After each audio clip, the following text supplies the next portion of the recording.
Hey everyone, how's it going?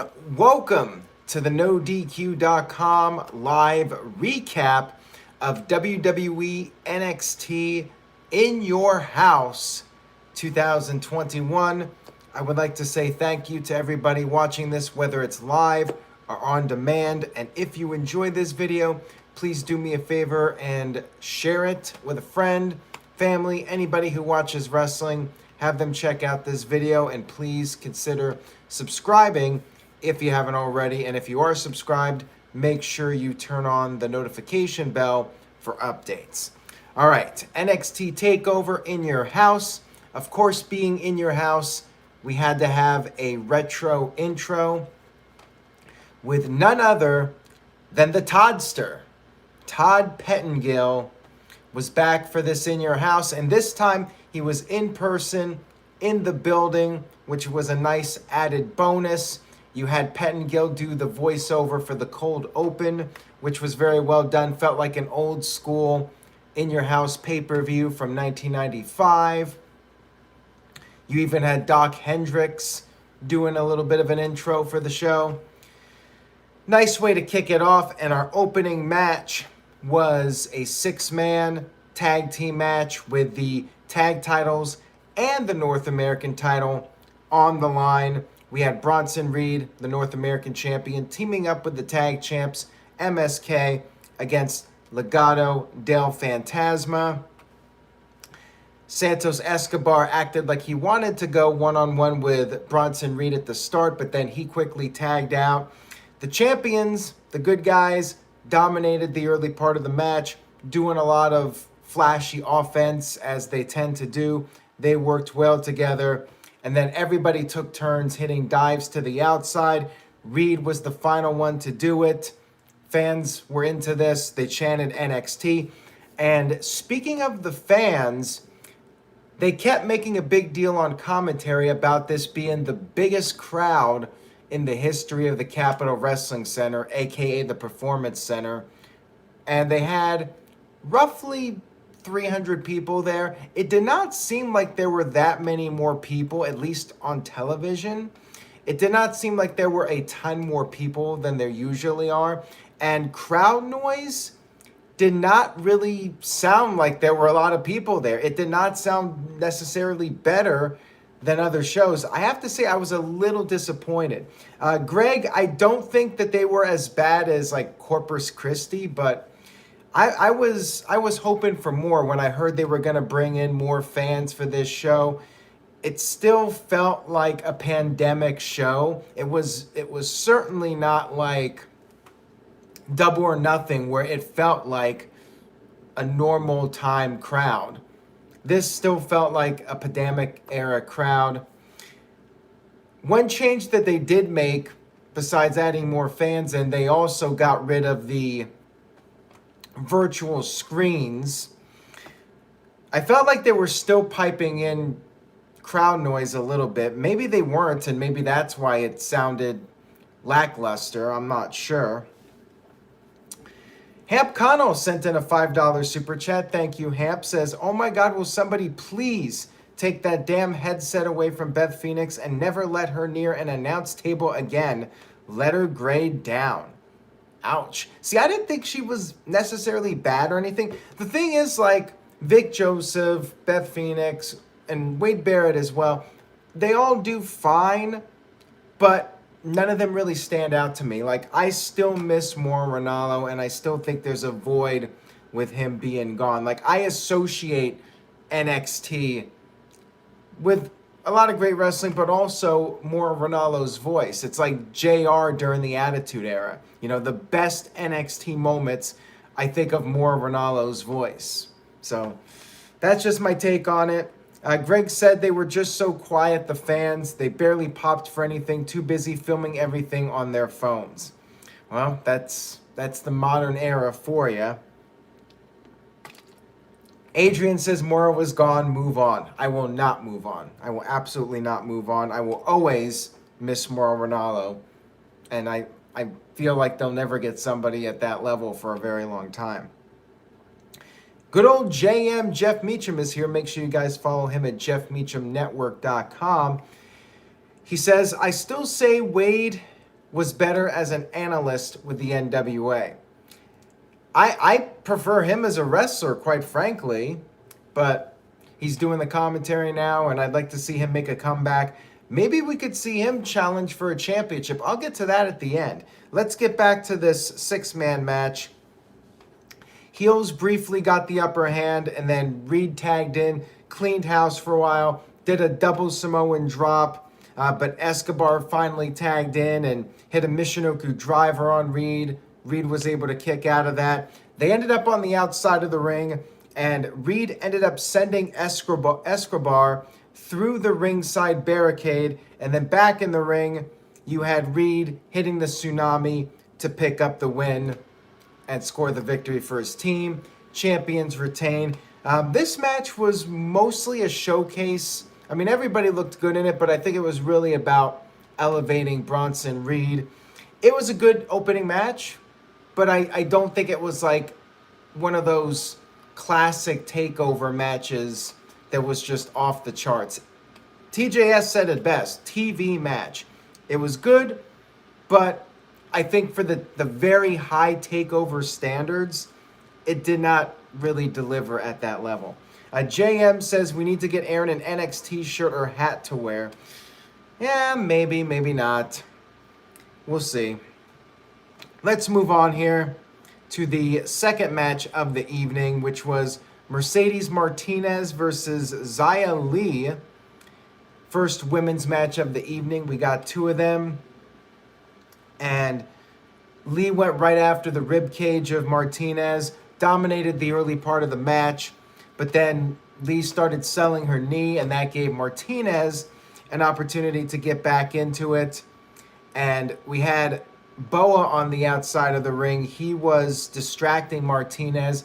Lee got the advantage, and she picked up the victory with the spinning kick to the jaw.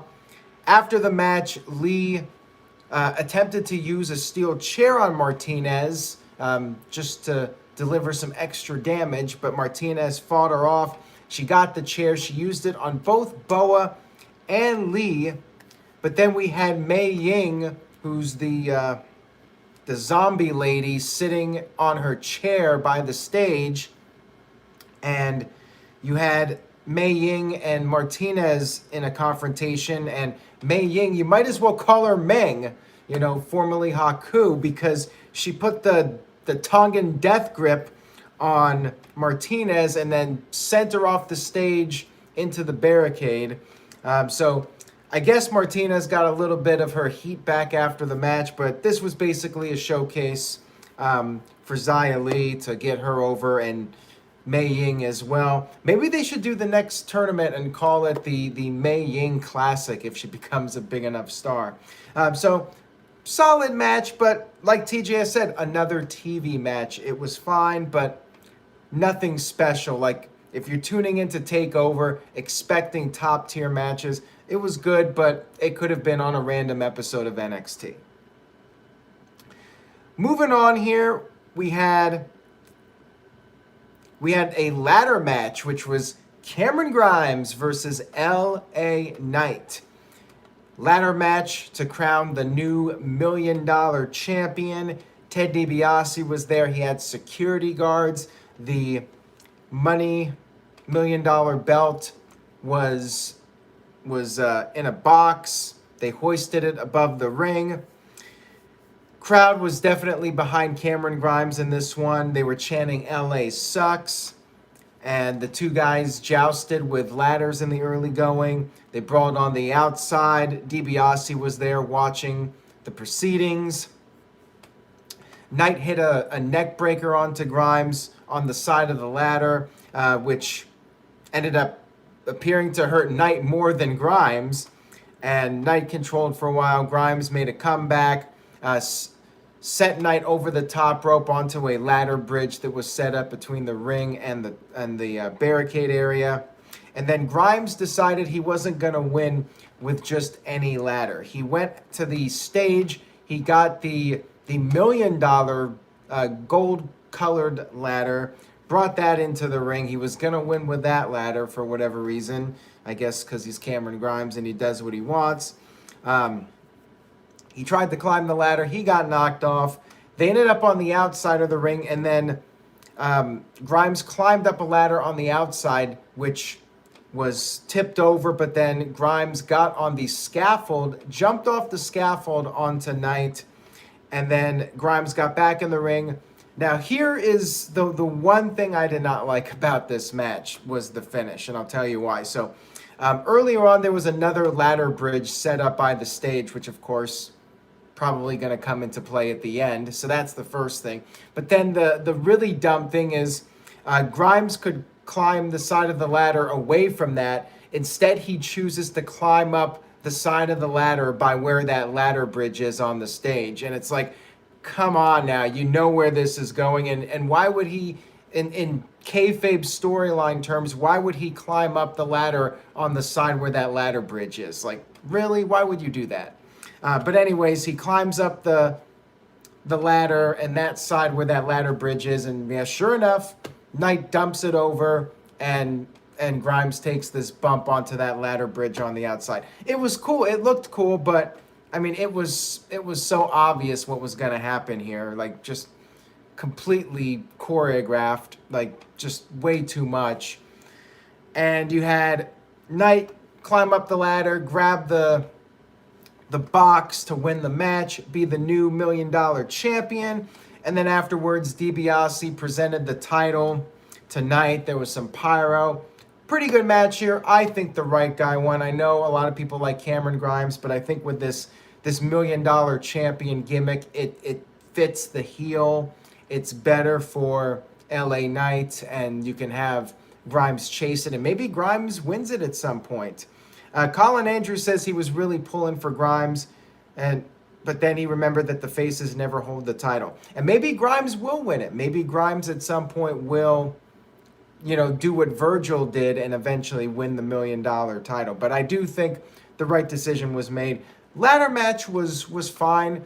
I would not call it a great ladder match. I think it was good, but there have definitely been better ladder matches. And I feel like it's often harder to have a really good one-on-one ladder match. I definitely think the ladder matches are better when you have 6 or 7 people because it's just nonstop action. And when 2 guys get knocked down, you can have 2 other guys come in and you keep the action going. With a one-on-one match, it's a little slower paced. They don't do quite as much, but it was a decent match. It was fine. Next up, we had the NXT Women's Championship. Raquel González defending her title against Ember Moon. Dakota Kai was there at ringside, and this was actually a really good match, even though I felt it was predictable. I never thought Ember really had a chance of winning the title here. I do think they definitely delivered in the ring, and to this point in the show, it was the best match of the night, in my opinion.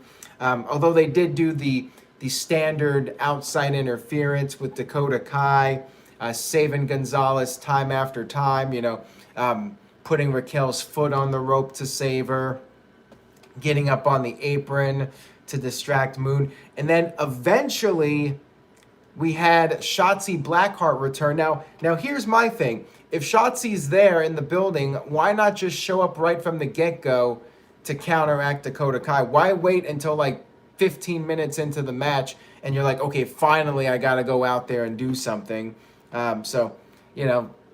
I would wonder why she didn't just come out there right away and stop Kai from interfering. The first time she did it, like Kai interfered like 3 times before Shotzi Blackheart finally showed up to run her out of the ring. And we have a $5 super chat from the new normal Jerry Slaughter. No DQ review panelist says, I said it before, Grimes chasing the belt will make this all worth it. And I agree. I think there's definitely a moment where Grimes can win that $1 million title and we get that feel-good moment for the guy. But anyways, back to everyone's still talking about the ladder match in the chat room. The match did continue. Shotzi Blackheart ran Dakota Kai to the back. And then you had Ember at one point she almost had the match won with the Eclipse, but then of course the assist from Dakota Kai, and then you had Moon go for the Eclipse again, but Gonzalez was able to kick out of that or counter the Eclipse attempt, and then she hit her power bomb to pick up the victory over Ember Moon. So again, very good match here. I enjoyed it. Best match up to the point in this show. And of course, it was moving along pretty quickly here. I think the whole show was roughly 2.5 hours. And at this point, we were about an hour and a half in. Oh, and we had a fun moment backstage, too, with Todd Pettengill. He did a bunch of backstage segments. And there were several brawls backstage, and William Regal was trying to break things up. And that plays into the very end of the show. So stay tuned for that. But there was one fun segment with Todd Pettengill and Dexter Lumis. They were playing karate fighters, which is something that was a thing on Monday Night Raw back in 95 and 96. I thought that was funny. Good nostalgia on this show, I will say that much. And I like Todd Pettengill. Like I wasn't the biggest fan of him during his run in the 90s, but maybe it was because I grew up on Mean Gene Okerlund, and I thought like Todd Pettengill could not fill his shoes. But compared to the guys today, I mean, I would take Todd Pettengill over pretty much anybody they have doing commentary now. Definitely. Well, maybe Michael Cole? I don't know. But I just really enjoy Todd Pettengill these days. It might be the nostalgia, but I think he's got a lot of personality and he's entertaining, and he's a veteran now. He's been around, and I just think he fits right in. Like, he's been gone for all these years, and he can come back and he can just do these segments with Dexter Lumis and just he carries himself well. He's not like these standard backstage interviewers or announcers where they're just pushovers. Like, he gets involved and he can interact with them. So Adrian says he needs to get rid of the landing strip on his chin. Like, yeah, maybe. You might have a point there. So anyways, let's get to the main event segment, which was the Fatal 5-Way match. Karrion Kross defending against Kyle O'Reilly, Adam Cole, Bebe, Johnny Gargano, and Pete Dunne. And I have to say, I like Gargano's setup, his entrance as a tribute to Shawn Michaels with the ring gear. That was cool. I like Dunne coming out with the all white. Adam Cole, I am not a fan of his new music. I wish he still had the Undisputed Era music. The crowd did react to him, but to me, watching at home, like, it just doesn't have that feel.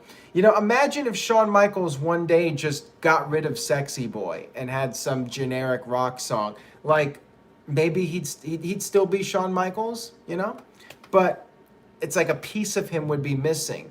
Like, if something works, like, theme music-wise, like, you see with Shawn Michaels, they never got rid of that Sexy Boy music. And it always worked. For 20-plus years, that music worked for him. And I think that Undisputed Era music, like, they should have kept it with Cole, in my opinion.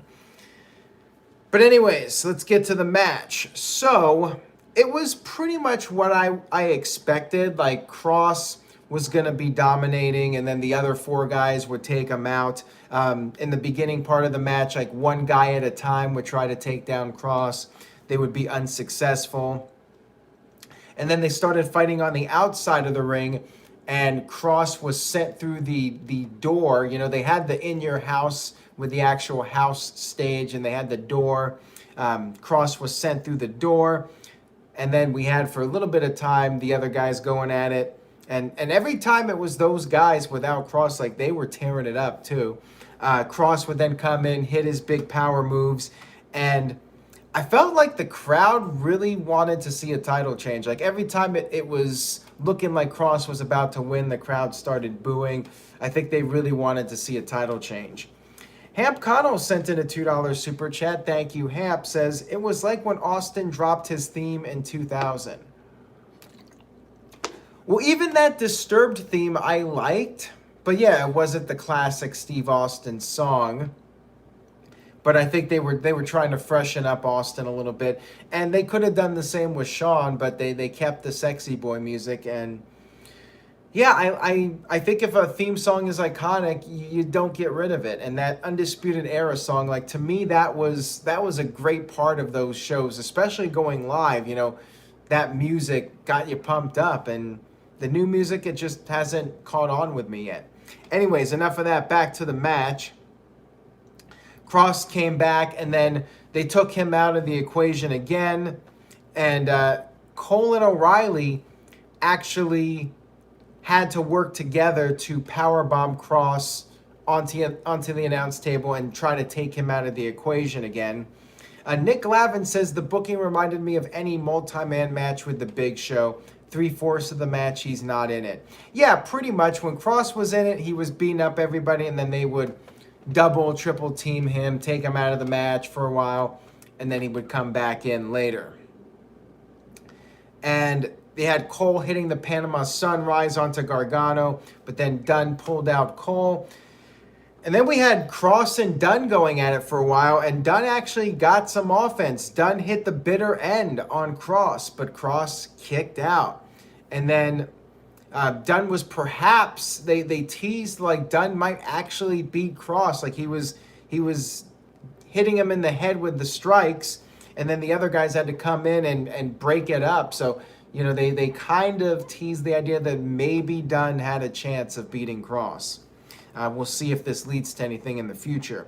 But Kross was able to recover from that, hit a double suplex to both Cole and Dunne at the same time. He got the cross jacket submission on Gargano, but then Cole broke it up. Cole started taking out everybody with super kicks, and then O'Reilly got his submission on Cole. However, Kross came in with the cross jacket on O'Reilly, and O'Reilly passed out before Cole could tap out, and that gave Kross the win. Karrion Kross still your NXT World Champion, and he beat all four guys. He beat them decisively. What is next for Karrion Kross? I thought this would have been a good opportunity to get the title off of him, get him to the main roster for the return of fans on the road, but they did not do that. Who do you have face Kross now? And Keith Johnson with $2, thank you, Keith, says, Random Aaron, best King of the Ring opinion of Shane K.A. Not sure what you mean by that question, so you're going to have to clarify with me what you meant by that. Main event was excellent. I mean, this was takeover quality. Like, I would say the women's title match was really good. I mean, probably better than most takeover women's matches. And, you know, that's not super high praise because the takeover women's matches over the years have never really stolen the show. But I would say the women's title match was above average, and the main event was great. So that boosted the show. First three matches were fine, but in my opinion, they could have been on a random episode of NXT. And Nick Glavin says this match was very good. Crowd I felt was dead. Elon Brown says, give me Walter versus Kross at SummerSlam weekend. Michael Wayne says, what about Samoa Joe? So that's where this could get interesting. Greg says Kurt Angle versus Shane, King of the Ring 01. What is my opinion of that, or best King of the Ring winner? Okay, well, I'll get to that in a minute here, Keith. I'll talk about King of the Ring in a second. But let me finish talking about NXT here. Well, actually, I'll talk about it now. He says he sent in a $5 super chat. Thank you, Keith. He says, sorry, best King of the Ring winner and opinion of Kurt Angle versus Shane McMahon. So I'll get to that in just a second here. The very end of the show, we had William Regal interviewed, and he was very upset because of all these crazy fights going on, and he can't control things anymore. And he teased the idea that after 7 years as NXT commissioner, it might be time for a change. So they had a little bit of a cliffhanger here.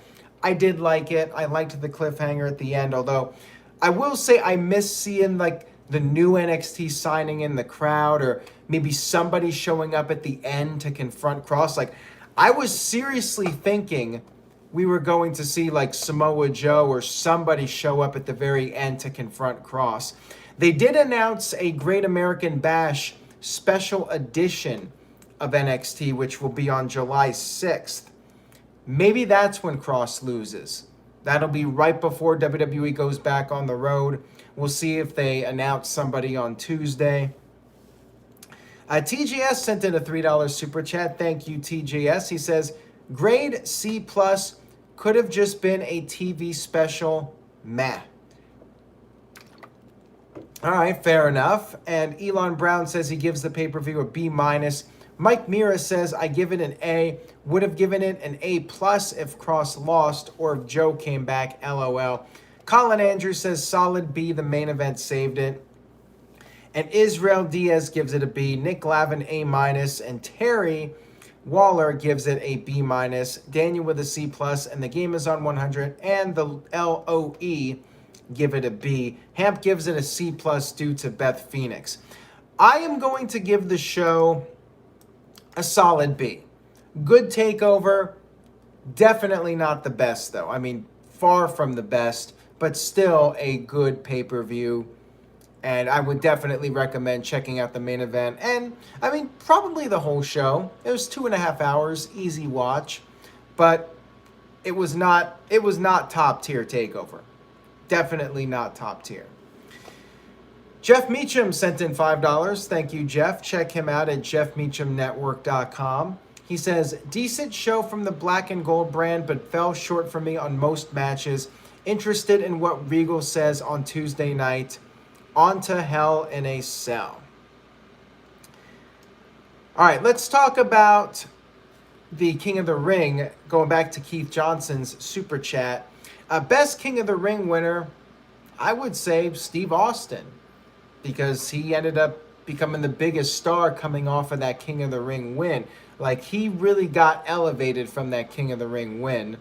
Bret Hart, of course, the first King of the Ring winner. Owen Hart. You know what? I might even say Owen Hart, because Owen really embraced, I think as far as embracing the gimmick, see, Steve Austin never had any follow-up, like as far as wearing the crown and whatnot. But of all the guys that did the King gimmick, Owen Hart did it the best. The King of Hearts, he had the tights, the King of the Ring tights. Owen really, I think of all the guys that did the King gimmick after winning it, Owen did the best. But as far as who got elevated the most from the win, I think you got to go with Steve Austin. And Kurt Angle versus Shane McMahon, insane match. I mean, very dangerous, so it's hard to watch. But it was a spectacle, no doubt about it. I mean, there's really no other match like it in WWE history with them fighting and throwing each other through the glass. Well, basically, Kurt Angle throwing Shane McMahon through glass, suplexing him through the glass panels. It was just an insane match. Absolutely insane. Like, one of the craziest WWE matches that wasn't a Hell in a Cell match. Let's just put it that way. Extremely violent. One of the most violent matches in WWE history, in my opinion. And worst King of the Ring winner, yeah, Billy Gunn, unfortunately for him. Of that original run, you could argue Wade Barrett was maybe the worst King of the Ring winner. No, I'll say it's Billy Gunn. I'm not gonna do Wade Barrett dirty like that. He tried to make it work, but it really didn't.